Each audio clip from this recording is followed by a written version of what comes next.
What is up, guys? Welcome to the ThinkComputers. I guess it wasn't weekly because we missed last week, but weekly tech podcast. This is episode 414, and our podcast is brought to you by Amazon. If you go to thinkcomputers.org/Amazon and happen to purchase something that gives us a little kickback and keeps the podcast chugging along here. With me, of course, is my co-host Ryan. What's going on? Not a lot. Speaking of Amazon, it's Prime. Today's like the last day of Prime Day. So yeah, if you're watching live, get your stuff. Have you? I was going to say, did you buy anything? I bought one thing. I bought a 2.5-inch SATA SSD for my in-laws for their computer. That's it. I didn't really have any time to look at anything. So I bought something that I've been wanting to get for a while for my own health benefits. Okay. But I had never bought it. Then I was like, I need to do it because I sit a lot. And even though I have a standing desk, I sit a lot. So I got a under desk treadmill. Oh yeah. So I'm pretty excited to see what that's about. So I bought that.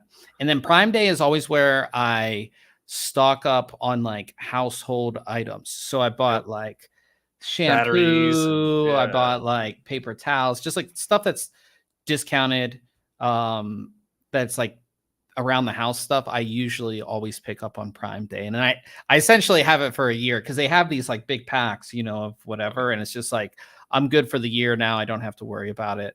So that's they do have a bunch of Prime Day deals for body wash and stuff. I was like, oh, yeah, no, I bought body wash, I bought shampoo. Okay.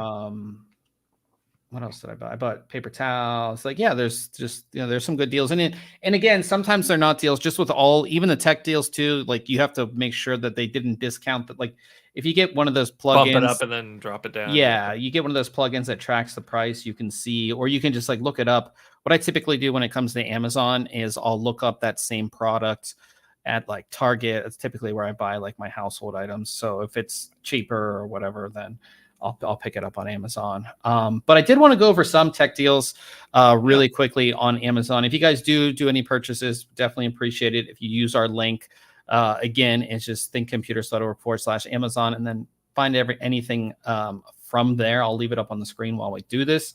But there is, like I said, a decent amount of tech deals going on. And again, I think the biggest deals were probably Ryzen. This time, Ryzen processors, 7900X3D, 7950X3D, 5600, 5700X3D, all pretty hefty discounts if we go into some of these and take a look. 45% off, right? That's what they say. But it's discounted, but not completely. I mean, you're looking at $327 for a 7900X3D, which is great. That's a good one. Yeah, I would say like processor wise, AMD crushed it. Also, this is the first time we've really seen on Prime Day graphics cards discounted, mostly 4060s, some 4070s, but just slight discounts on certain ones that we saw. That was really good to see as well. Storage always goes on sale, so this is the time, just like Ryan picked up an SSD, this is the time to pick up SSDs. Samsung WD had a bunch of NVMe SSDs on sale. Cases, I saw some Corsair cases. Be Quiet air coolers are on sale. Really? Let me bring that up. And those usually do pretty well. So yeah. So I always talk about, because I review air coolers, is pricing on high-end air coolers are typically up there, like $80, $90. But they have the Dark Rock Pro 5, which we recently reviewed. I think it was $80 or $90 normally. It's now $63.92. Let me bring it back up. Yeah, so $63.92 for the Dark Rock Pro 5 from Be Quiet, which I think is a really good deal. Another awesome deal was the Cooler Master Hyper. Oh, where was it? It was $16.99. This one, the Hyper 212 Halo White. So this air cooler, which is another good air cooler, under $20. I mean, you can't. That is the deal right there. Yeah. You should just pick a couple of these up just for builds if you're going to be doing some builds for friends or something like that, because most of the time you can't get an air cooler this cheap, under $20 for a name brand too. It's Cooler Master with the RGB fan and all of that stuff. Really good deal on that. That's one of the ones that I was really surprised to see too when it comes to air coolers. AIOs were on sale. Corsair, Be Quiet, same thing. Asus had a bunch of stuff on sale. What else do we have here? I'll bring up my screen again so you guys can see. I'm just in the deals section on Amazon, just kind of looking around. Always a good day to pick up like NAS hard drives as well. So WD are on sale. Some of Synology NASs were on sale too, weren't they? Yeah, Synology NASs. They actually sent us one over that we made a video on our social media. So their drives were on sale as well. And their drives were on sale across the board, not just on Amazon. So if you're a Newegg person, they were on sale on Newegg. Their NASs were on sale on Newegg, the exact same. Which I think is becoming more common. I think all the companies are discounting their products across, not, on Prime Day. You can also get it on Newegg and B&H and all the other big retailers. You should be able to get a lot of the deals, which is kind of nice. That's pretty nice, because if one place sells out, you've got hopefully some other options to get it at a discount. Power supplies too, EVGA, Corsair again. Lots of deals on that, but I think the biggest things were Ryzen CPUs and storage. Ryzen CPUs and storage, I think, were the best deals, and then a few of those CPU coolers. Like, you really can't, you really can't find CPU coolers that cheap, and you really can't find high-end air coolers like that. A good one anyways. Yeah, that's like brand new. So that's kind of what I saw kind of going through these. Also, if you were like doing a new build and you want to pick up fans, a lot of these triple fan ARGB kits are all on sale too. Like I said, you got Corsair, you got Thermaltake, the ASUS tough ones are there as well. Lots of different stuff. I mean, tons of stuff on sale, which is good to see, because sometimes you don't see it, but typically there's like one or two big standout items when it comes to Prime Day and tech. And I think Ryzen was one. So if you were planning on a new build, Ryzen 5000, Ryzen 7000 are all on sale for this. So that's going to be really awesome there. So so definitely check that out. And like I said, there are a few graphics cards on sale. You just kind of have to find them. But if you guys do any purchases through the end of today, if you do use our link, we definitely appreciate that. Like I said, it keeps the podcast chugging along. So that's it for Prime Day. I know we don't want to talk about it too much. I'm sure it's been shoved down everybody's throat. the fast couple days and week leading up to this, I assume. So we do have our show notes page, guys, that has everything that we are going to be talking about. Since we didn't podcast last week, we have more reviews and different things to talk about. Most of the news will stick to this week because we had some really interesting things this week. But if you did want to follow along, our show notes are listed in the description, and you can check them out and you can follow along and click through as I click through. But we'll start with reviews, and we'll start with a graphics card. So I took a look at a Radeon RX 7800 XT, and this one's from ASUS, and this is their Tough Gaming OC edition. And my first Radeon RX 7800 XT. So I took a look at that. I took a look at the 7900 GRE last month. This month, I'm taking a look at the 7800 XT, and probably one of the best 7800 XTs that you can get.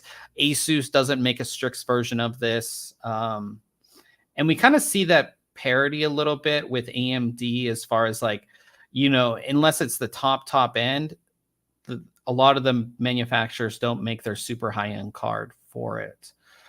So this is the highest end ASUS card that you can get for the 7800 XT. This is based on the Navi 32. It completely maxes it out. And going over the card itself, if you've seen a Tough Gaming card, these look absolutely amazing. And they have a lot of things that really separate them from other cards. One of the biggest is that this shroud here is actually metal. It's aluminum. You don't get that on a lot of other graphics cards. You just don't. It's plastic and other stuff. So really nice to see that. Triple fan cooling solution there. This is their Axial Tech fans. And as you can see with these, they have the outer frame that actually spins with the fan, provides better airflow. And as you'll see in this review, this thing is awesome when it comes to cooling. And it's a I think it's like 2.93 slot or 2.96 slot. It's essentially a 3-slot card, but it's slotted for 2-slot. Decently thick. You have 2 large heatsink stacks here, which are connected by a heat pipe or multiple heat pipes, as you can see here. And it says Radeon on the side, a little Tough Gaming logo over here that's actually going to light up with RGB lighting. No adapters needed. This is an AMD card, so dual 8-pin PCI Express, and you can see the very large cutout here. So these are very easy to access. And then the back of the card, full cover metal backplate, no plastic or weird names for plastic that some companies use. And then we have the cutout for pass-through because the PCB ends right about here. So you have pass-through cooling there. And then right here, you have another opening for a switch. This is a BIOS switch, and it's actually going to switch between performance mode and quiet mode. It's set to performance mode by default. This BIOS switch doesn't change any frequency or anything like that. It's just a fan curve. That's all it does. So if you want to run this a little bit quieter, you can enable quiet mode, and it will just adjust that fan curve for you a little bit, although you can also do that in software if you wanted to, so you don't have to switch the BIOS to do that. And then, of course, you can see how thick this card is. Again, essentially 3 slots. And you can see it's slotted for 2 slots. Now, when it comes to performance, this card is essentially a 1440p card. If we look at our performance across our 7-game testing at 1440p, it averages out about 118 FPS. So this is going to be solid, well over 60 FPS performance at 1440p. And I think if you're gaming at 1440p, this is going to be a great card. This is also a card that can push, say, a 1080p display at 144 hertz. You're not going to do 240 hertz. But at 144 hertz, you won't have a problem there if that's what you wanted to do as well. Now, you can go into, 4K gaming if you want. Highly recommended that either you're turning your settings down or that you are enabling AMD FSR, or a combination of both. Likely you'll need a combination of both to do that. But this is essentially a 1440p card. It does a really good job at 1440p. And if you look at our graph, and it's kind of hard to see, but this sits between, on the NVIDIA side, it performs better than a 4070 non-super, non-TI, and it performs less than, say, a 4070 Ti.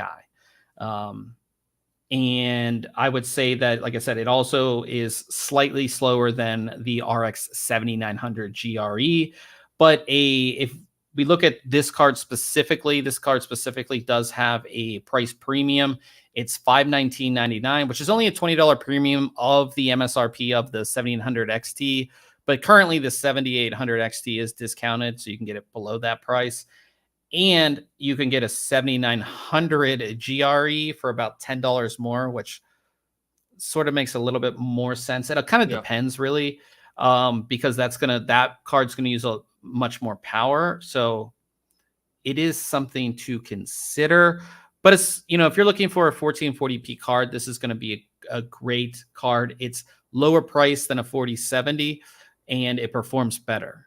So it's aggressively priced, which I definitely like. Now, in terms of the ASUS card itself, it does have the overclock, which I talked about. And then as far as temperatures go, during idle, one of the best. During idle, and then during load, the best. With this cooling solution. So it is the best. And that's comparing it to like 4060s that use no power and aren't really, don't get really hot at all. And this just crushed it. Even, better performing cooling wise than a 3060. And that's a gaming trio card that has 3 fans, fans and everything like that. So really great cooling. And that all has to do from ASUS. The triple fan cooling solution is just great. Now it is a bit loud. So if we go to our noise levels, at the performance setting, that BIOS switch, it is a little bit louder. I wouldn't say it's loud to the point of like, it sounds like an old school AMD card that sounds like a jet engine. It's not loud like that, but it is a little bit louder than some of the other cards. Of course, you can enable that fan curve. You can set your own fan curve if you wanted to.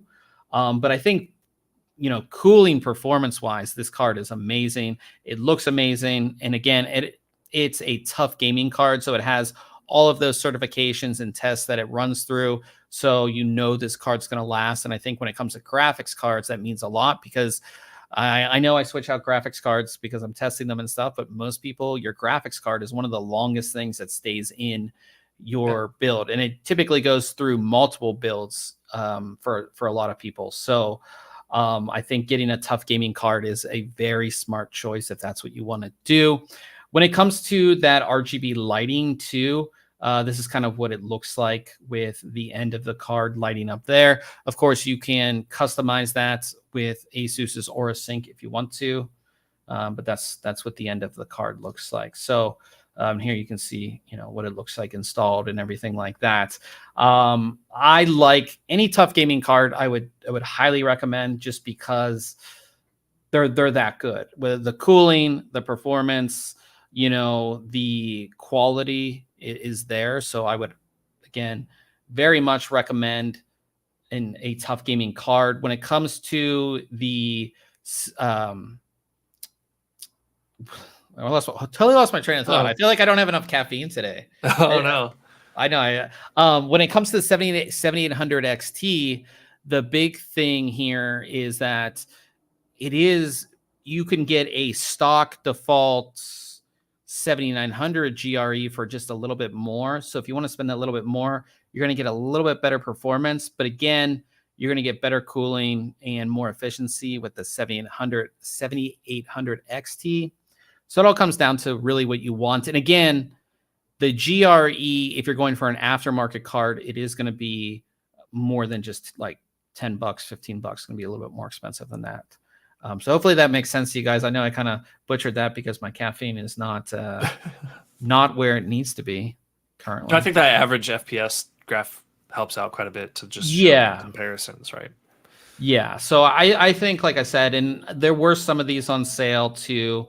I don't know if this ASUS one specifically was on sale, but these are going to continue to drop in price as we get to the end of the year as well. But for 1440p, at the end of the day, this is a very solid 1440p card. You're going to get over 60 FPS, a lot of times over 100 FPS in all the new titles. So, yeah, so check out the review. I gave it a 9 out of 10. So I really like the card, and it's good to test out some AMD stuff. We've been like almost exclusively NVIDIA for a while, so it's good to get some AMD stuff in and kind of, you know, see what it can do. So it's definitely good to see that. Ryan, if you want to share your screen for your review.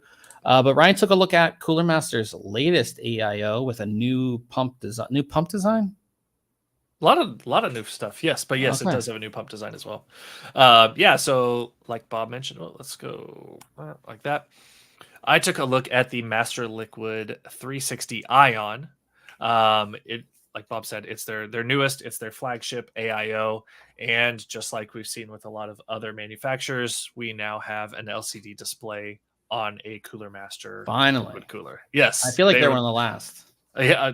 For real, yeah, we've seen them from ASUS, NZXT, Corsair, Deep Cool. Like, yeah, Cooler Master was a little slow to the party, but you know what? That's all right. They took their time and brought us a pretty nice cooler. So, like always, it's gonna fit just about any current socket. It is only available in a 360 millimeter size, so just keep that in mind. That's interesting. Yep, for now, right? Like they don't offer a smaller one, but you know, that's possibly an option in the future. We don't know what they'll do, but it's a possibility that they could have one that fits smaller cases and stuff.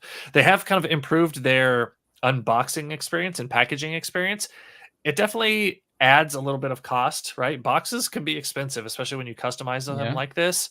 but it's also very organized, right? You pop open, you remove the sleeve from the box, take the lid off, and you end up with this compartmentalized layout that's also got some numbers. You're like, hey, number 1, take this portion off. Then number 2, slide this radiator out of its case.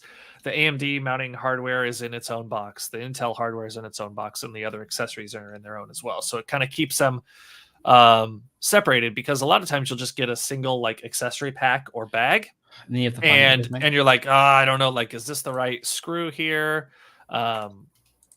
Or am I looking at AMD or Intel screws? So, they've kind of got, each box shows the contents of the box and then just some very basic images regarding the installation of those that's pretty cool, components actually. inside, right? Yeah, so there's no installation manual included, but right here you've got a QR code that you can scan with your phone. I think we've been moving to the QR code for a while. Yep, absolutely. Yeah, that's nice. Yeah, it is pretty cool. So it's a pretty standard looking all-in-one cooler, right? There's obviously, we've got some RGB fans because you've got the translucent fan blades and everything here. But from the looks of it, it's pretty standard looking. Nothing crazy like the Lee that we looked at last week that had the tubing that comes out the side or routes around the side of the radiator to go more of a tubeless look to it. Pretty standard design here. Pretty standard thickness of the radiator. We got a 27.2 millimeter thick radiator. Before you started doing AIO reviews, I never knew what the standard was, and now I always know. Oh, if it's more than 27, it's a good one. It's thicker. Yeah, exactly. So pretty standard thickness here, 20 fin per inch, and pushing air through those are Cooler Master's Mobius 120p fans. This is like their highest end fan that they spent a lot of time designing and like perfecting. And they've got a couple of versions of this fan. These are the 120Ps. They are ARGB, like I mentioned, and kind of like the fans on that ASUS graphics card that Bob was just talking about. These also have that connected blade at the ends. You don't get any like vibration of those fan blades out at the ends, right? There's no flex to them or anything like that. And helps with the airflow through the radiator. Of course, you've got rubber pads at the end of each of those fans to keep them from making any vibration noises or anything like that in there. This is the all black design here. Pretty standard end cap here with your crimped braided tubes coming off of it. And then here's a top-down look at the pump housing. And you've got this really cool look. We saw this on the 360, not Ion, but the now it's escaping me, of course. I know which one you're talking about, yeah. Yeah, it's a very similar look, though, where they've got kind of this really crystal clear but smoked plastic around the outside with some translucent LED fins inside to help distill or I need that. I need the coffee too. You and I. The 360 Atmos. That's the one. Yeah, the Atmos. Thank you. Yeah. Had a similar like plastic cap design here, but these fins inside really help to show off the lighting inside, and obviously surround this 2.1 inch IPS LCD, which you can obviously customize with their software. Is it a refill port or is it sealed? Now it is sealed, and it does have a sticker over it, right? Like you're going to get that everywhere. But underneath here is a rubber plug cap. And then underneath that is a threaded plug as well. So you could theoretically open that up, put more liquid in there if you want. You will void your warranty, correct? Exactly. That's what that sticker is showing, right? Is that, hey, like you got 6-year warranty on this thing, so shouldn't run into those issues. But if you want to do something like that, that's what that is there for. Yep. Gotcha. Pretty standard pump housing. I did like these like upgraded fittings, and they're metal fittings on the side. Yes, they're like solid, like milled metal. They're a lot of times we'll get plastic here, which works most of the time just fine. But these were like a really heavy duty fitting, which I really liked. It just added I feel like that's not that I've ever seen a AIO fail at that point. But that's where like you're bending that around, you're trying to fit it to your socket, depending on how your orientation is. That just like our cables here, you know, where you bend, that is where it fails most of the time. So it's good to see those are like metal, high quality. Yep, exactly. And it uses their 10th gen dual chamber design. You can't really see it here because the fittings both come out at the same time, but Cooler Master does a good job of separating that cool incoming liquid from the outgoing warm liquid, right? To kind of better for better performance enhancements there. So really nice to see there on those fittings. We have a couple connections, and this is kind of like a little bit of cable mess on this, but we've got this breakout cable that connects to one edge of the side of this pump housing, and that's going to give you connections for your SATA power. You've got your cable that goes to your motherboard header for your CPU fan, right, to keep track of that. Controls the fans on here as well. So and your RGB lighting, right? So it acts as an RGB hub for those fans. So there's, you know, a lot of cable coming out there. And then the next image is the micro USB port that has to be connected to a motherboard 2.0 header for control of the LCD screen. Gotcha. So, 2 spots on here where we've got cables coming out of this. Yeah.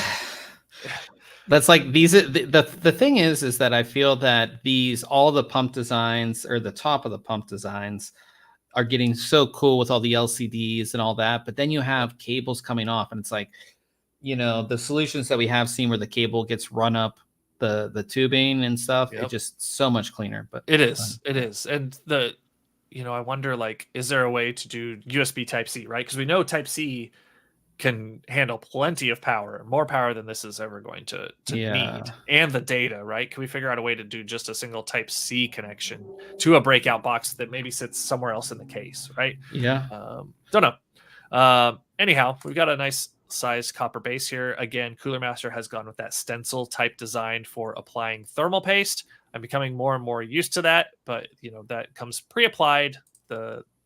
And as you can see here, you just peel that back. We've got a nice copper base on the bottom.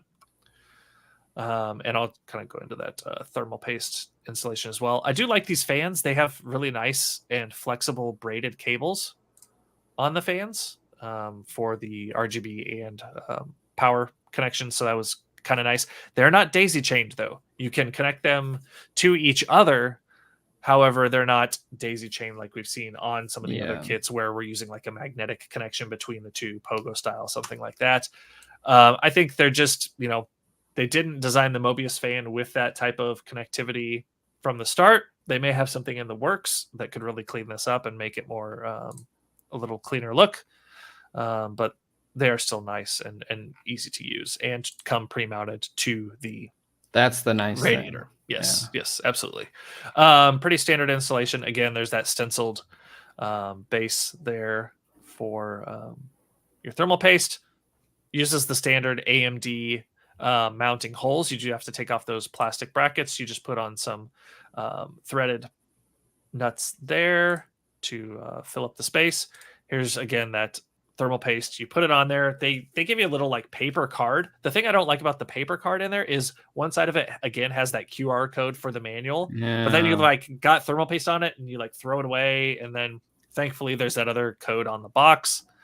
But anyhow, so you just apply that paste, spread it out, and then you remove that stencil, and then you get your thermal paste in the proper orientation and amounts that Cooler Master recommends. Here's that breakout cable, though. You know, you got your micro USB and that breakout cable that gets you connected. So we do have some cable mess coming out of this, unfortunately. But I've seen worse. Doesn't look too terrible once you have it installed. So yeah, that's the installation process. Performance-wise, though, idle cooling is towards the better end of our temperature graphs, right? Coming in at 27 degrees Celsius. It's up there mixed in with a bunch of 360 millimeter radiators. So nothing crazy there, but we do have a top performing load all-in-one cooler. The Deep Cool LS720 had kind of held on to that 34 degree mark by itself for quite a while, but this one is sitting there right with it. And perform like a champ. Like, you just you just watch that graph go and stop and just stay there, and like I just kept watching it, and it's just this nice smooth line. Tested multiple times, and yeah, we've got a new tied first place contender with the MasterLiquid 360 Ion. So that was I really think nice it has a lot to do with the Mobius fans. They Cooler Master for at least a couple years have been telling us about these fans, how they're so much better, and then you see them on a couple products, but they weren't, and they were expensive too. But you see the performance difference. I think so. Yep, absolutely. I 100% agree there. We do have connectivity and control via Master Control software from Cooler Master, and so they've got a couple screens there. You've got obviously kind of your standard home screen that shows like, hey, here's your lighting setup, and here's some stats about your system. You can make some quick changes like between silent, standard, performance, just overall settings. But then you can kind of dive deeper into each of those settings as well. We've also got a devices menu, which then takes you to a sub menu when you click on the product you want. And that's where you kind of gain control of the lighting and performance and display all from one screen here. So you've got, multiple modes where you can say, I want a single mode of lighting between the RGB ring around the cooler and my fans, or if I want to do them individually, you can do that. You've got all your rainbow and, reload and color shift. All those options are obviously available here. Lots of options as well with the LCD screen. Anything from monitoring system temperatures and load values, your CPU, your GPU, customize the colors all you want, put images on there. It doesn't support video files on the screen, so you can't like upload an MP4 or an MPEG or anything. Yeah, I thought that was kind of interesting considering we're doing it from the PC via the software. It's not like it has to hold it on board, but it does support GIFs, right? So you can still put an animated image on there, just not video files. What was this? Capono 5150 says most case fans are 25 millimeters thick. A 30 millimeter fan does make a difference. Yes, they absolutely do. If you have thicker fans, but this does not have 30 millimeter fans. Yeah, these are 25s. Currently using some Lianli fans. These Mobius fans are just your standard 120 millimeter, 25 millimeter thick fans. We did see some thicker fans like on Heights. AIO that we took a look at earlier this year. And that can translate into some better cooling. You're absolutely right. And then you've got a cooling menu here where you can kind of monitor those items on graphs, kind of see the temperature over time of your CPU and GPU. And you can actually scroll down in this menu and see additional temperatures, and you can make changes to these options as well.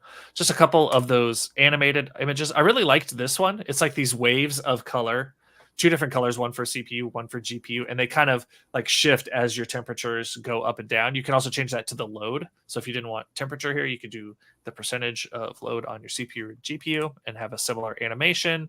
Of course, you can do like a clock, some different variations of that power. And I do like that the Cooler Master text also kind of glows because of that ambient lighting. Yeah, that is kind of cool. Yeah, it just just looks really kind of cool. You can put some custom text on there if you want. It'll scroll across or be animated however you want. I had kind of a marquee going there, and yeah, just some really good looking AIO. I do like how those fins look. Like I mentioned, those translucent fins there really look pretty nice. So I gave this a 9 out of 10, I believe. Yeah.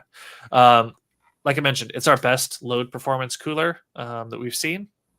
You got that LCD display on there, master control support. I really liked this application. Again, Cooler Master's done a good job giving us a current feeling, modern application to control this product, which is really nice. You get those pre-installed fans, integrated ARGB controller, right? So if you had additional fans you wanted to hook up to this in the chain of fans, you could certainly do that. It does have some premium pricing, however, priced at $249. So you are paying a little extra for those, like Bob mentioned, those Mobius fans are a little more expensive. You've got the LCD display on here. So it is priced with the premium all-in-one coolers. We have seen some around that price, but you are also getting the best load performance we've seen with this cooler.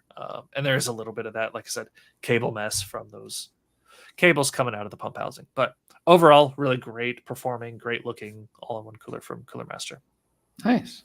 Well, yeah, definitely check out Ryan's review. It's always good to see how, because Ryan does all these, like how each company is just doing a little bit. And I do think that we are seeing like these higher end fans, and with height, we saw like a thicker radiator, thicker fans, because these CPUs continue to get hotter and hotter. Get hotter and hotter. And like, again, most cases are designed around a 360 millimeter spot, and you need better performance. So it's good to see Mobius fans on this cooler. And like I said, other AIOs just get better and better when it comes to performance, because they've always been around the same kind of performance wise. Yes. But you need to make some innovations, because again, most of these cases, although we do see larger cases that do support like 420s, you know, these next generation of processors are going to be pretty hot. So you want something like that.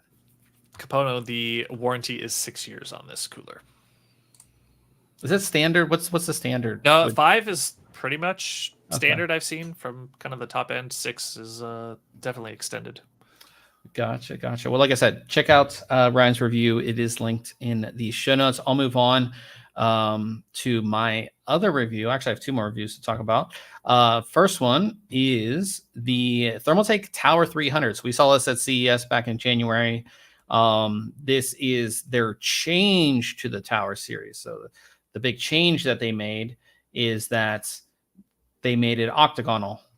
So if you look at it, these, the old tower looked like a normal tower, like a tower. And this one has, they've added some angles here, so it's more of an octagonal shape. I'll go through really quickly, because I'm sure you guys have seen this case, but this is a micro ATX case. So this is going to support micro ATX motherboards, mini ITX motherboards. But the cool thing about this, compared to a lot of other cases, is that it will fit 4-slot graphics cards. So that means 4090 can fit in here, which is going to be really good. And of course, this is a case made to display your system. That's the whole idea behind the Tower series in general. And this obviously sits between the Tower 200 and the Tower 500. The 500 is the normal size ATX fitting one, and the Tower 200 is just the mini ITX. So this sits in the middle.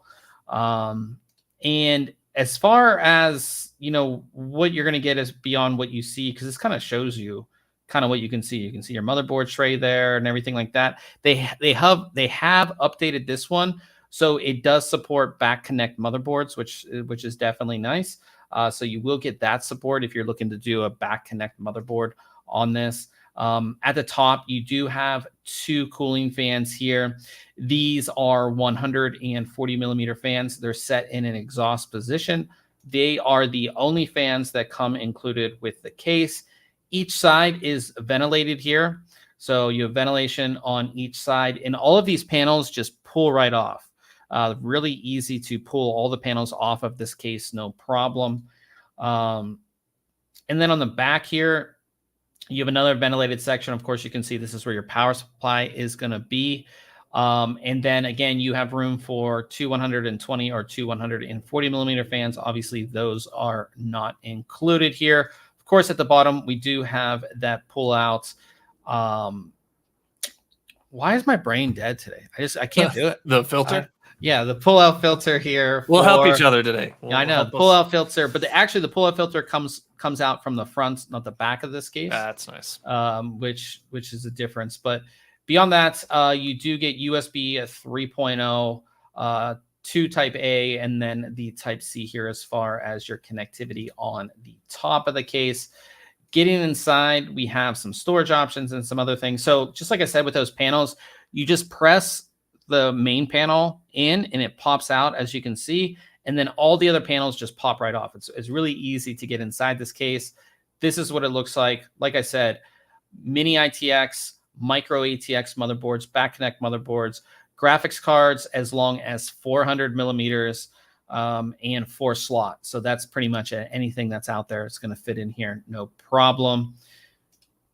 And then you also do get this sort of, I wish I could call it a mid plate, but it doesn't go across the entire thing. But it's just, it sits right below where your motherboard's going to go. You can actually put another fan on here, so up to a 120 or 140 millimeter fan, and then you have pass through for your cables and stuff coming from your motherboard.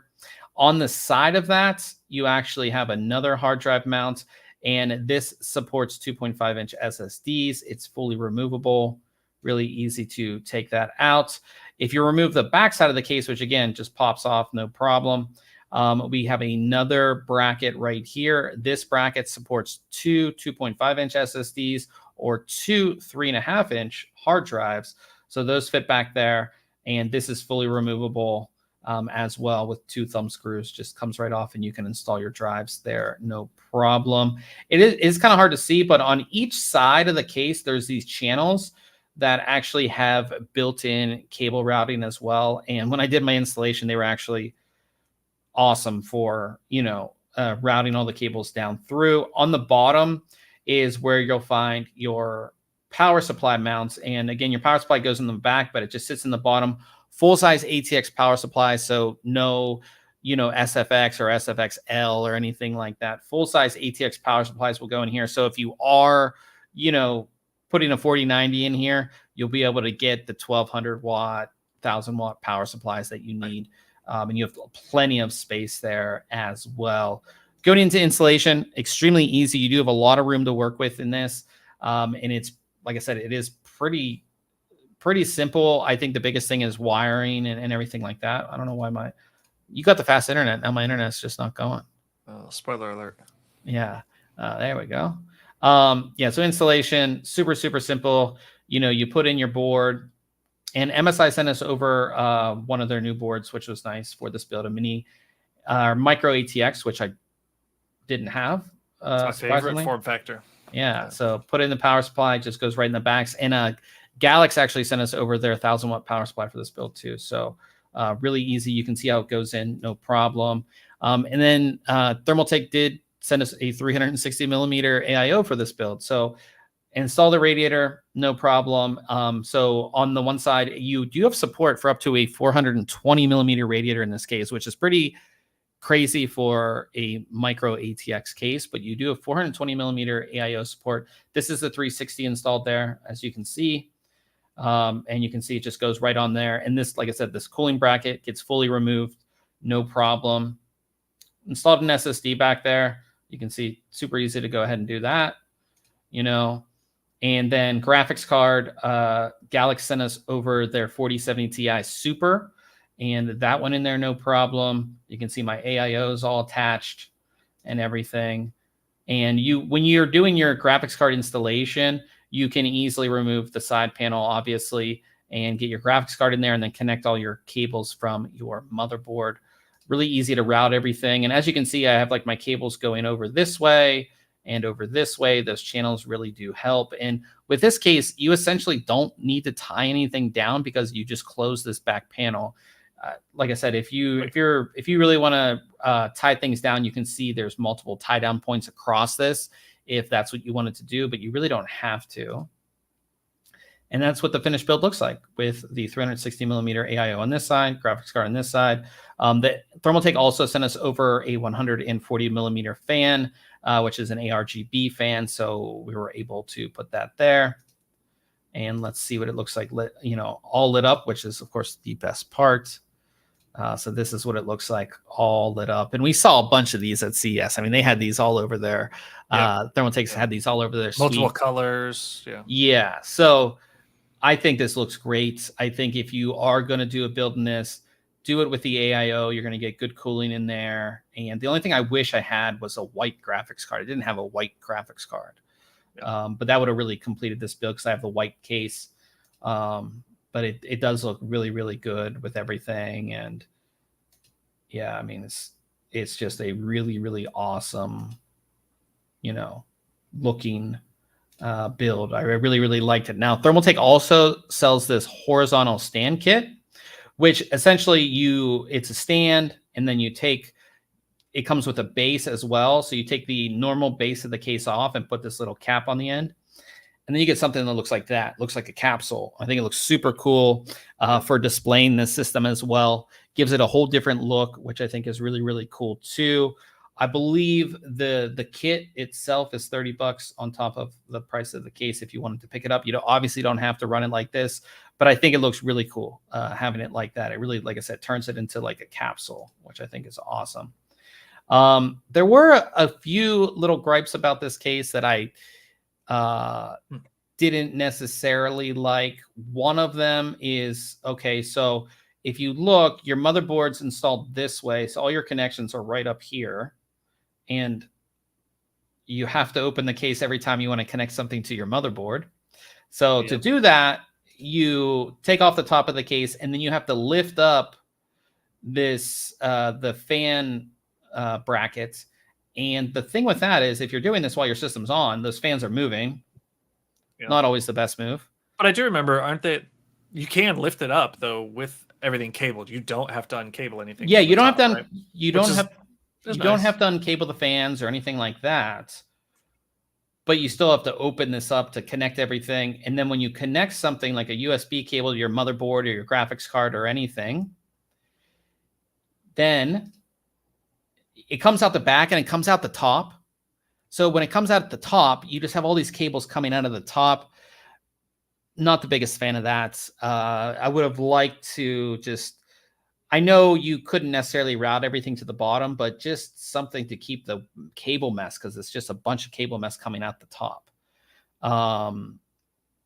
But yeah, those are my only gripes. But I mean, for a lot of people, you're only really going to connect this once and you won't have to get inside. And I think you could get like little kind of, those like cable organizer clips that you get for like your desk. You could stick a couple of those on the back of here and make this so it flows, comes down off the back nicely.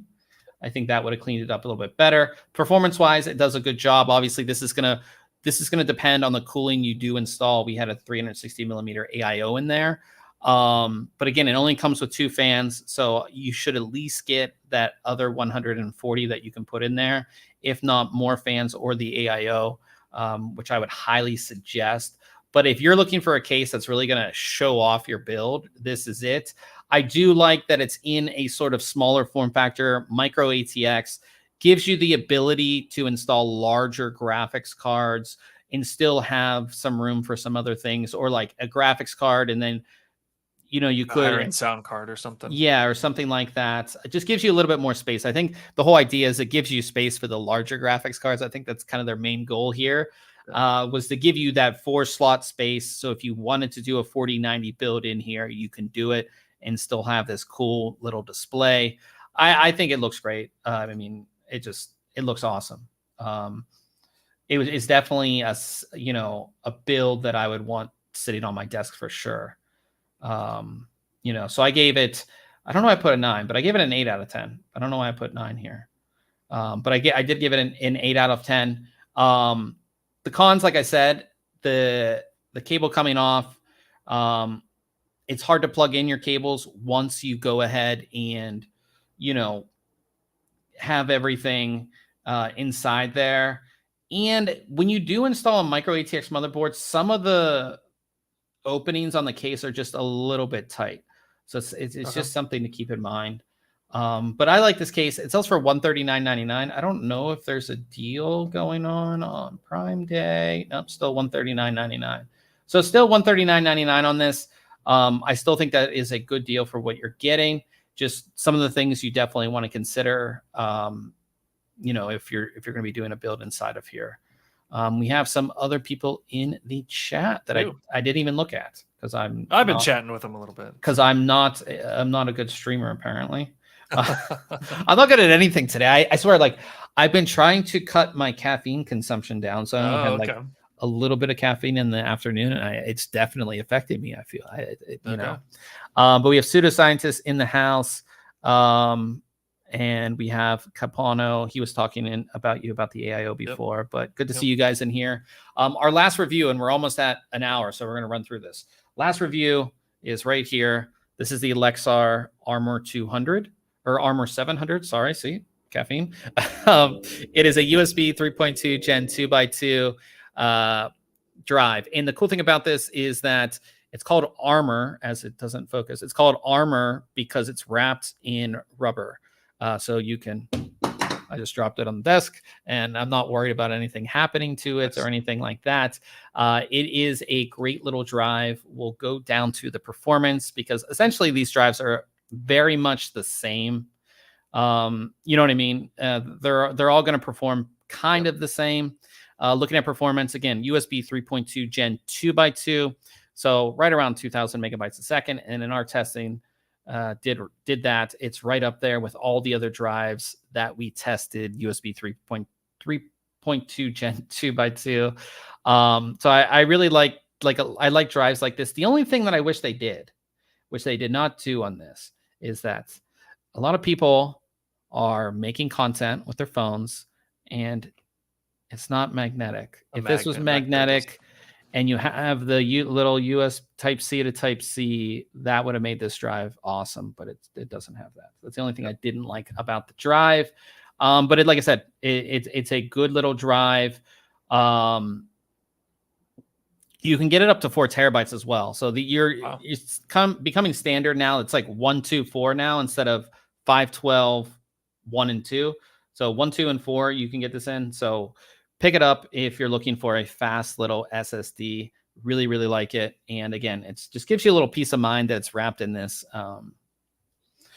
rubber, and it feels really good. And like you're not going to drop this as compared to like here's an ADATA one that it's just metal and like this can slip. This one feels that like in the hand. That aluminum feel can kind of almost feel slippery in your hand. Yeah, so check out that review as well. Like I said, just trying to go through this quickly because we're almost at an hour. And that's wild. Well, we have 4 reviews, and So real quickly, so talking about the Thermaltake Tower 300 case mod Friday this week, I thought my build was good, and then this build from AK Mod in the same case just. This is exactly what I wanted to see out of this case when we saw it at CES. I was like, somebody's going to do like a futuristic capsule build, something like this. And this is exactly what I wanted to see. This is perfect for this case. So real quick, a component on the chat says coffee in the morning. Yes, I need my coffee in the morning. And then after I have lunch, I usually have another form of caffeine, whether it's energy drink or coffee. I've been trying to cut out the afternoon one and I'm having issues. You see the results. Yeah, it's nice. But yeah, so this build is from AK Mod, done in the exact same case I reviewed, and this is called the new mobile report, which is Gundam themed. So this is like a Gundam sort of theme, capsule, futuristic themed, with all these little accents that he's added to the case, and it looks amazing. I wish my build looked this good, but you can see I'm pretty sure this is a 4090 in there. Is that? No, it's not a 4090. Is it? I'm not sure.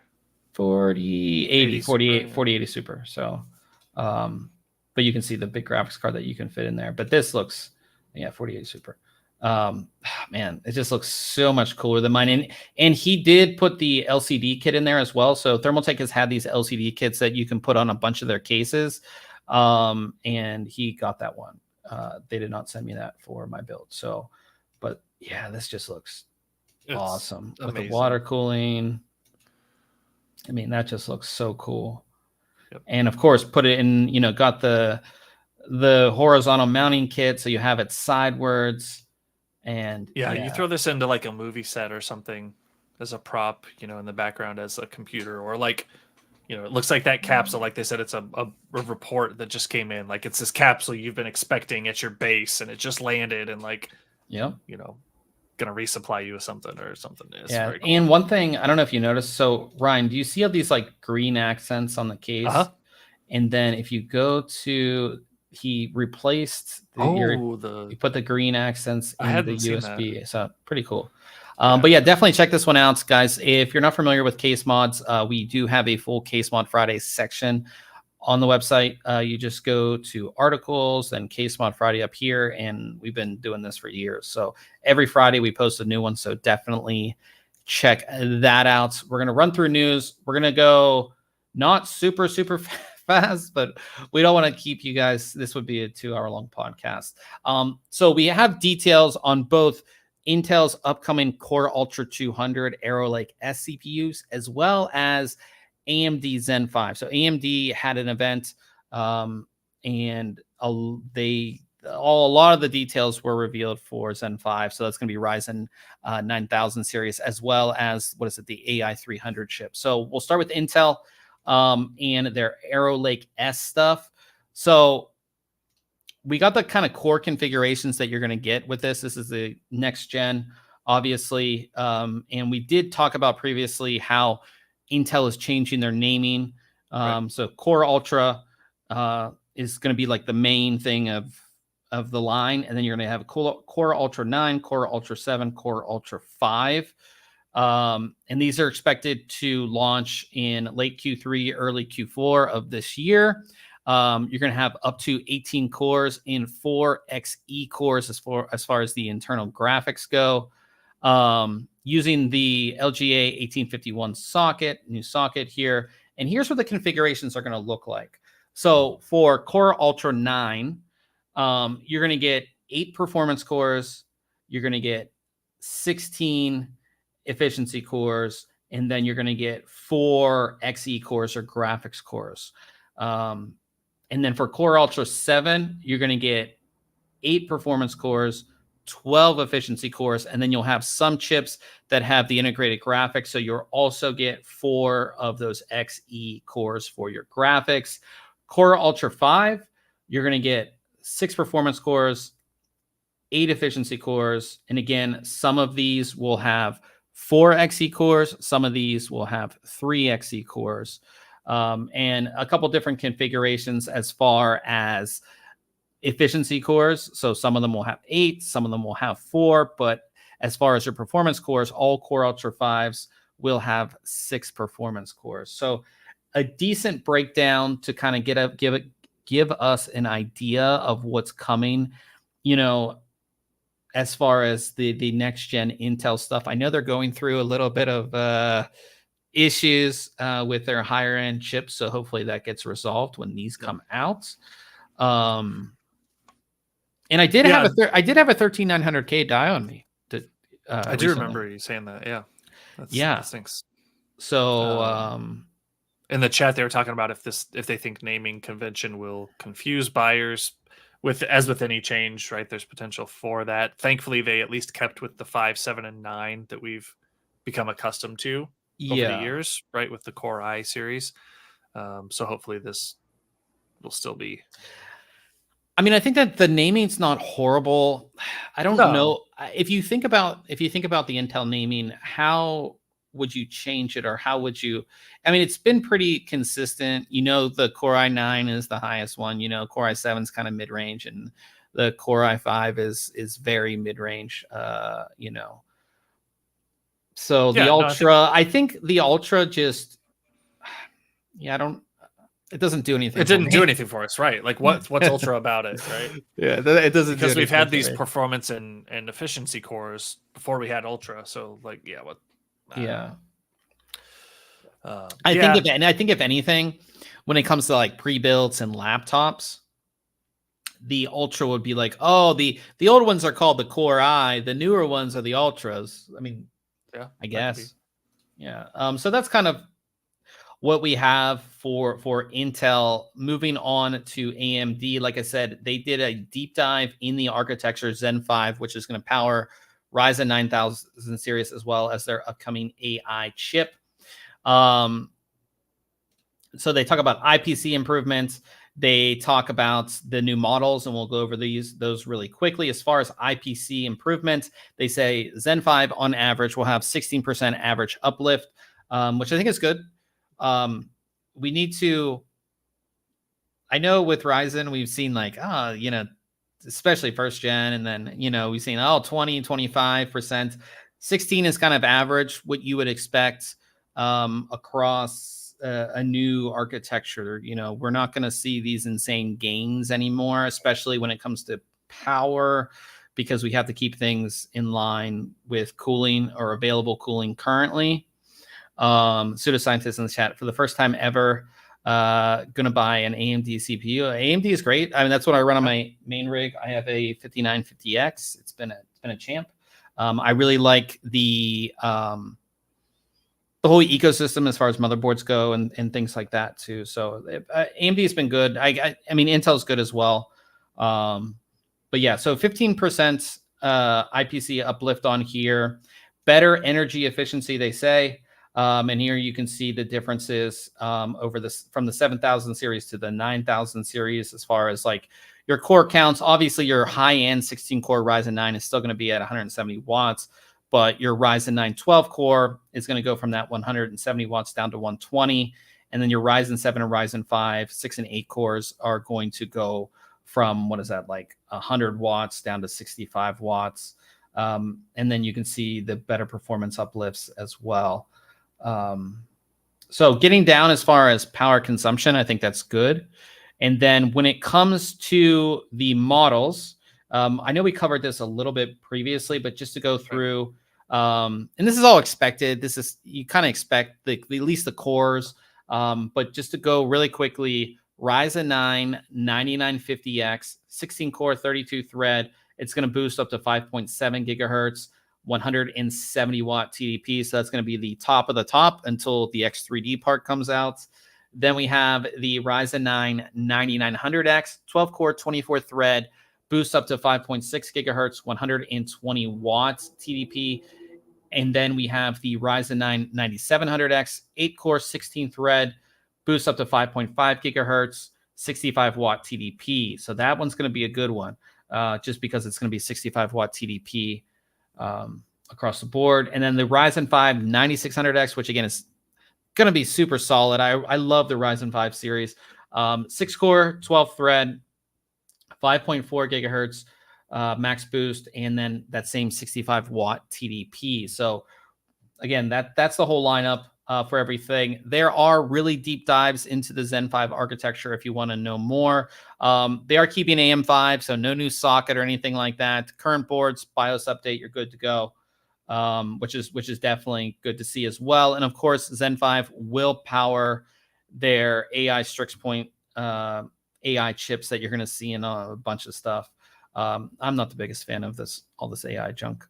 But yeah, so that is the Zen 5. And again, we are over an hour currently, so we're not going to go crazy deep on that, but there are a ton of write-ups. You can read our article that we have there, but there are a bunch of other ones as well. Tech Power Up has a really great deep dive on it. If you want to go over to their website, they do. That's a really great deep dive on Zen 5 if you want to learn more. Now, talking about AMD, I love this next story. They are possibly going to launch budget AM5 processors, or budget processors for AM5. AM5 has been sort of expensive to get into for a lot of reasons: motherboard cost, DDR5 cost, processor cost. So they are possibly going to be launching budget-friendly, sub $100 Athlon and Ryzen 3 CPUs for AM5. Definitely love to see that, because I think with was it Ryzen 3000 or 5000 that we got that little, just like things went up a little bit. It was the 3000, I believe. Yeah, 3000 series. Ryzen got a little bit more expensive. So to see kind of budget stuff on the AM5 platform is good. You know, take advantage of those. AM5. Yeah, just DDR5, Gen 5 storage. Like this could be really cool. Yeah, and again, not a lot of people need crazy CPU power, but maybe they want the Gen 5 storage, or maybe, some combination of certain things. This is one of those, let's see how awesome of a build you can make out of one of these like Athlon series or these lower end AM5 parts. That'll be some interesting builds going on there, I think. Yeah. So it says PCIe 5 lanes and switches, I think, make AM5 boards expensive. Yeah, that's very true. And then pseudoscientist said Intel saying little and I think LOL not replacing. Oh, they're not. I would say if they are, I should. Oh, yeah, I'd like to. At least that's how I interpreted their quote there. When I was reading. Yeah, so this is good to see. We'll see if it actually happens, but I would like to see it happen. Because because again, not everybody needs the highest end stuff, but then maybe they want the fast storage or some other feature, and to get everybody sort of up to date, less DDR4, more DDR5, things like that, you know, would be definitely good to see there. So really awesome to see that. Tech Power Up, talking about Tech Power Up, they did a little survey on if people would pay extra for AI enhanced hardware, and 84% of people said no. I mean, the main gist of this is like, obviously everybody who's on Tech Power Up are enthusiasts, right? And I don't think we really care that much about certain AI features, or we'll pay more money to have AI features. We're not. Right. Most of us aren't, unless there's some AI feature that's really going to help me. I don't need AI features to like ask the computer what to do. I know where to find all my settings. I'm not running any LLMs or large language models on my own computer. I don't have the need for it. I don't, you know what I mean? I don't know if there's. I mean, there's some things like which you can do now already, right? Stable Diffusion or something, running imagery rendering via AI on your local GPU, right? Like I get that want, right? That's a want that I would have. But yeah, like you said, computer, tell me how to change my brightness on my display or change my resolution. Like you said, us and the audience at Tech Power Up are just not going to want that. And the fact that like we need an AI chip, or we think we need an AI chip to help us make those changes, feels like a I don't know, a user interface issue or ease of use issue, or just like, I don't know, not holding people accountable. That's probably not the right word. Like you got to have some skin in the game and like just like figure out how to use this thing. Yeah, it's not hard, but yeah. So I mean, I wouldn't pay for an extra AI something in my computer. I don't need it. No. If there was ever an application that I would use, maybe if it made my life easier and saved me hours of time, sure. But that is not there yet. Capono in the chat again said, how do you guys feel about X870 motherboards not being available at 9? Is the X870E going to be available or not? I haven't seen the story that you're referencing, or I haven't heard that. I could see X870E being available, and then the regular X8 less expensive X870 being not available at launch. I could definitely see that. So if you want to clarify if that wouldn't make any sense, because what are you going to run these on? So yeah, so I would assume it's just the less expensive X870 and they'll launch it later. That's just them getting their money from more expensive boards. Everybody's talking about Intel failures. Gamers Nexus, they'll release a video soon about 13th and 14th gen CPU failure rates. Man, what happened to Intel, man? I know, like they were just moving along, right? You know, I wonder if it's, I don't know. I don't want to speculate. We'll let Steve did the research. I'll wait to watch his video. Yeah, Steve does all the research. I mean, but if you think about it, so we went with Intel, just to talk about this really quickly, like with Intel, we had, remember all the security issues? Yeah. Remember that? Yeah. All those security issues. And that's one of the main reasons, or at least contributed to Apple doing their own thing, because Apple's one of their biggest customers for mobile chips. And that's why Apple now makes their own chip. So that was a big thing. And then you have like them sort of admitting that they're not, like they're not competing as much as on the like enthusiast side. Remember when they talked about that, comparing them to Ryzen? And then you have this issue with failures, which isn't great, and it is getting a lot of attention. Man, just I don't know what's going on over there. It's just like, because if you remember, you know, I mean, we're a little bit older. I don't know how everybody our audience is, but like Intel was Intel, man. Like you couldn't. Yeah, there's no stopping them. Like they're the perfect like poster child for CPU and CPU design, and AMD was the little brother, and obviously with Ryzen has kind of shifted that a bit. I still think Intel's the premier, to be honest, but Yeah, we've seen some faults in the last few years for sure. Yeah, for sure. Stuck on that what was it, 10 what were they on, like plus right? Yeah, Like, was it 14 yet? No, 14 no, yeah, I think it was 14 nanometer. 14 nanometer plus. Yeah, Mhm. it's just wild. Yeah, so but we'll move on from CPUs to finish our news, to get our news list done here. RTX 5090, it's apparently it's coming. So Seasonic on their website, on their compatibility website, they listed RTX 5090 and said that it would have a 500 watt TDP. That's only, it's not that much higher than the 4090. So that is 30 watts more than, or not 30 watts. That is, what is it? You're talking about the 90 series? It's in your first paragraph right underneath the image. I think it says 50 watts more than the current. Yeah, so it's 50 watts than the current 90. And then they also listed a 5080 with a TDP of 350 watts, which is 30 watts more than the 4080. So taking more power, it's kind of expected. And it's kind of funny that Seasonic put that on their website. But we have some possible TDP details on the 5090 and 5080. This is still decently far out for any real serious speculation, but something, to look forward to. Sure. Talking about NVIDIA, when we were in Vegas at CES, we saw the Sphere. It looked super cool. Didn't go inside. Nope. We did not go inside, but I've seen videos inside. It looks insane. Yeah. And by no surprise that the outside and inside show, all those panels and all that cool stuff, is powered by NVIDIA hardware.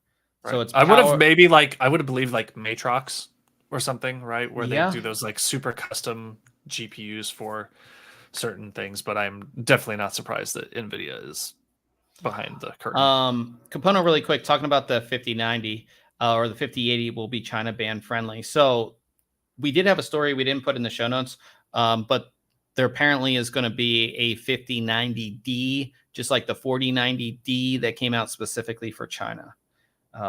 That's what the speculation is. Again, nothing obviously concrete from NVIDIA. But back to this, 150 NVIDIA RTX A6000 GPUs power the LED displays of the Sphere. And NVIDIA did a whole thing on their blog about this, if you want to check it out. But pretty cool. And if you guys go on YouTube and like put in like inside Sphere or something like that, just the inside display looks insane. I'm sure you guys have seen pictures of the outside display, which again is also insane because it's so big. Yeah. But the inside, when it's a concert, like somebody did a drone video. Oh, inside cool. During like I think it's like U2 or something. It is literally insane. So pretty cool that NVIDIA is powering all that. It kind of makes sense. You need a lot of GPU power to kind of run something like that. But definitely really cool to see just NVIDIA. Like here's, all right, let me bring this back. Like, I mean, yeah, that image is so cool. Yeah, it's just crazy. And again, it's even better because again, the display goes with the music, and it's just this whole thing. It's really cool. So just NVIDIA just doing NVIDIA things, which is awesome. So also the Gigabyte B650 Aura Stealth Ice, this was shown at Computex, is now available. This is their first back connect motherboard. I think they crushed it. Literally no cable connections anywhere. Your CPU, your one PCI Express, and your memory. The only thing, and Ryan, I think you pointed this out before, is that the memory slots are black. Yeah, I think so. Yeah, but you do have the white PCB, which looks great. But this is great for their first back connect motherboard. Just looks awesome. Yeah, it does look good. I like it. Yeah, so that's cool that is out, because we didn't know when it was coming out or if it was even coming out. It was just shown at Computex. So good to see that. Also, ASUS announces a update to their ROG ASOF, or a higher end version. They announced their ASOF Extreme, 75% mechanical gaming keyboard, tons of features, gasket mount design, OLED display. I reviewed the original. This is even better. Color display on this one. Yeah, color display on this one, and it has 8,000 hertz pulling rate. It is wireless keyboard. It looks There's great. like some carbon fiber in this. I think there was also a switch you could enable to like adjust the dampening, if I'm not mistaken. They talked about the adjustable gasket mount. Yeah, right below there. Yeah. So you have adjustable gasket mounts design on here. So like a lot of really cool stuff. And the OLED here is a touch screen. So some nice updates on this. I really like the original. And this is going to be just a higher end version of that. And it does come with the wrist rest, which mine did not. Not that. Do you use a wrist rest? I do have one on my K65, but outside of that, I don't typically need one. I guess yes, I do use one because it's on my daily driver. So okay, yeah, I do not use one. I haven't used one in a long time. But my other keyboard that I use all the time at work is a low profile, so it's already lower down, so I don't really need it. Gotcha. All right, last story for our news as we've run through here quickly. Corsair has a new gaming chair. These look really great. These are their TC500 Lux. I do like the colors. I have to say, like the green and the gray are my favorite. Yeah, these two are my favorite. This is just going to get dirty. Yep, the cream, exactly. The cream color is just going to get dirty. It's just from daily use. But yeah, this is their TC500 Lux, and I think it's like $500. Let's see, the product page. But looks really high quality looking.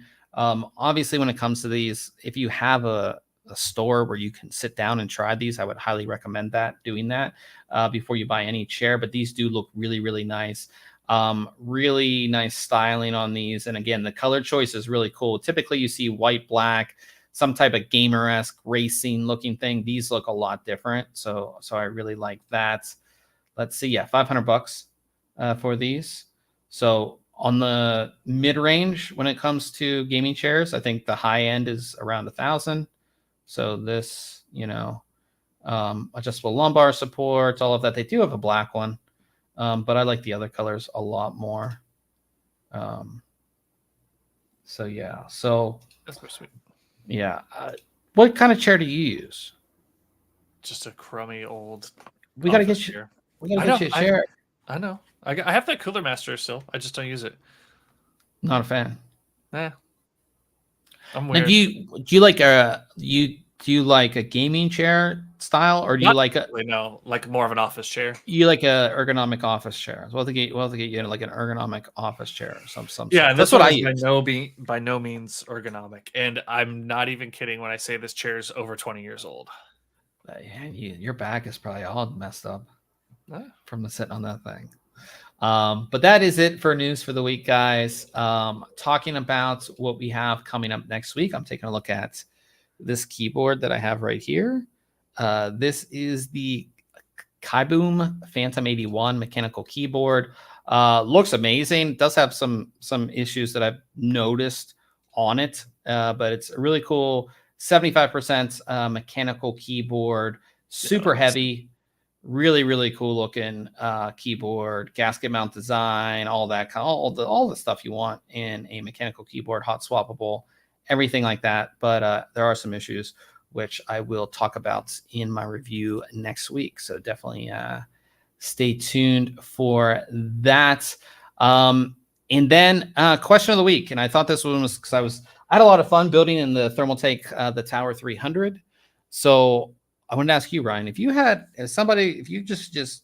doing a new build and you had your choice of any case out there, what case, and if you guys want to answer in the chat too, if you have the choice of any case to build in, what case would you build in? I mean, I already did, right? The Inwin 925 was. Well, you got to pick something before else. That. Well, I know. What was before that though? The larger one. It was like the 928. Whatever. Yeah, 928. Right. It was a little wider and a little bigger. 925. So, right now I'm looking for a small form factor case. So. Something like how small form factor? Like mini like the Dan cases, like real like Dan small. case, yeah. Maybe, but I don't know. I go back and forth because there's sometimes I want that small, and then I'm like, but I still kind of want to liquid cool with a custom loop, right? So then I've got to get a little bigger of a case. So what was the keyboard you used for the longest time? Was that like blue and yellow IQNix? Yeah, IQNix. So they make I did see that. A small form factor case, right? That has a version that's also a little taller for liquid cooling. So I'm just still kind of waiting, but yeah, it would be something like a higher end small form factor case. I don't have one just picked out. There's things about each one that's available now that I don't like, whether it's a visible power supply or I still want a window, like a tempered glass side panel, which a lot of times you don't get because you sacrifice that for ventilation in a side panel, which is understandable. So yeah. Yeah, I think for me, I was going to say I never built a case in a Case Labs case. Yeah. And those were all aluminum, just really, Very really nice stuff. Yeah. high quality. So that was my original. But do you remember that, like, let me see if I can bring it up. I almost said the Silverstone TJ07. Back in the day, it had nice aluminum like frame to it. I don't think the side panels were aluminum, but it just had a really nice compartmentalized design. It was a pretty tall case as well. But it was pretty nice. So there's a couple. I'm going to try to bring these up here because they're very much. And our buddy Mike, MP Customized, has his own custom case that he's building. I see if I'm on his Facebook, see if I can find it. That case would be cool, but like an open air case. The one that I'm thinking about is the EVGA E1. We talked about it a while back. This sort of open air type design. I really like that. And again, open air solves a lot of the problems that I have with my O11 Dynamic Mini because it gets hot in there with a 3090 in there. But like, yeah, like something like open air sort of design, you know. And again, with me, I don't have a whole lot of cables going on. Like I would have an AIO, I would have like modular power supply, and then all my storage is NVMe, so I don't have to worry about like any other cabling per se.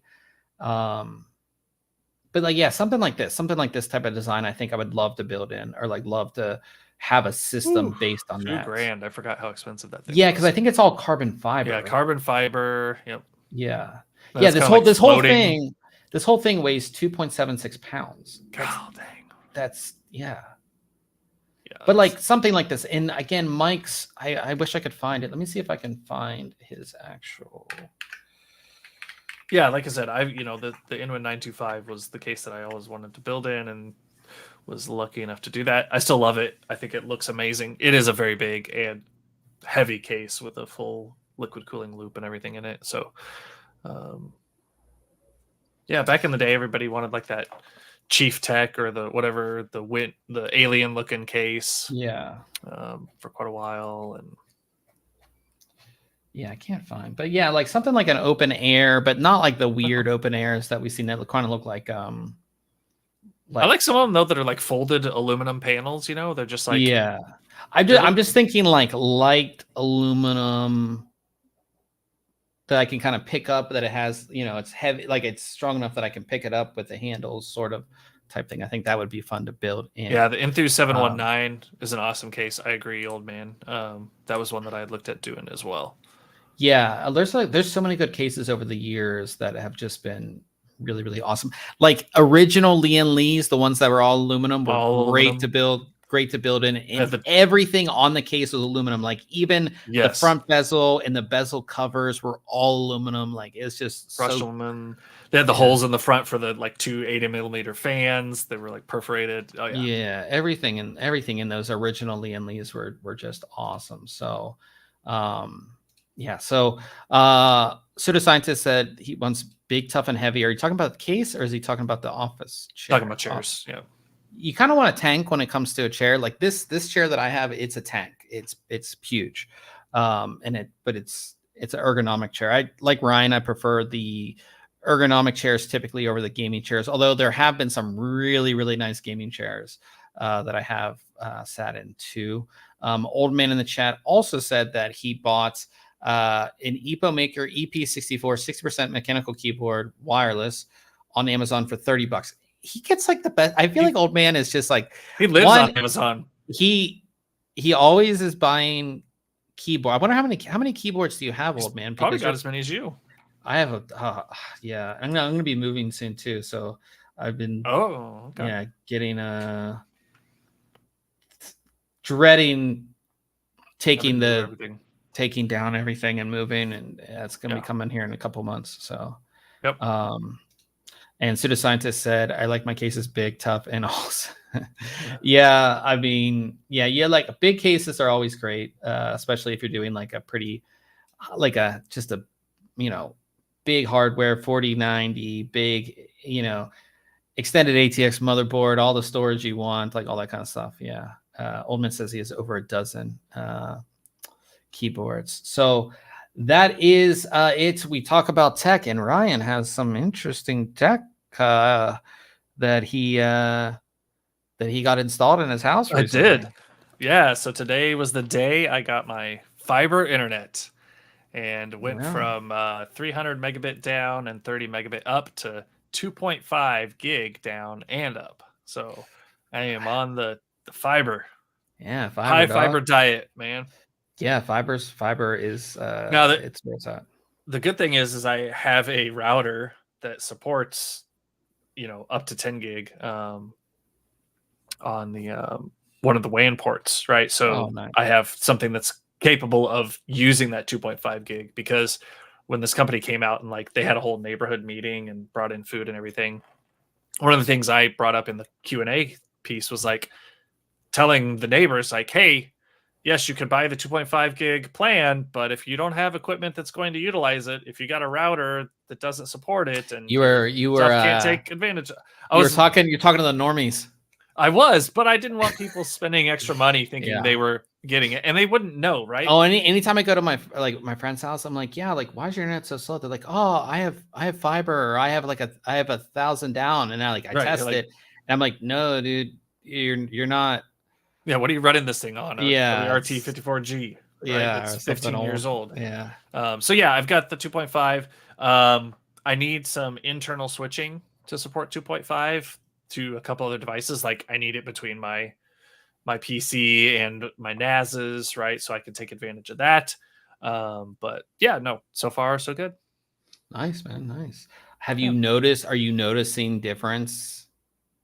No, I haven't done anything yet to like. I think if you downloaded game off, games, game off Steam, that's where I'm you'll really notice it. And I think when it comes to like overall latency for streaming and things like that, sure. There have been some times where you were having issues with like just you kind of cutting out and things like that. We'll see, and that's only happened a little bit, a few times with you during doing the podcast and streaming, but I would say it's a better overall connection. But I'm looking forward to the upload. Like I upload stuff, backups and everything to Backblaze, and I usually start that at like 2 a.m.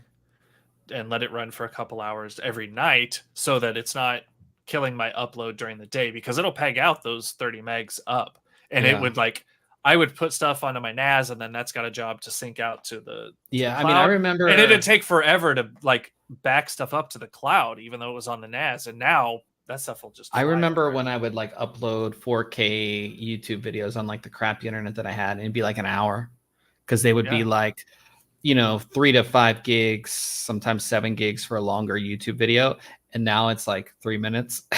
Yeah, and I'm like, it's just so much nicer having like when we go to CES in Vegas, we have the worst internet ever, and it's just like that's why we only upload a 1080p, but even then it just takes forever. It's so slow. It's like once you have good internet, I don't think you can ever go. It's one of those things you can't go back to. Like even when I move, I haven't decided where I'm going to move yet, but I'm definitely moving out of this place.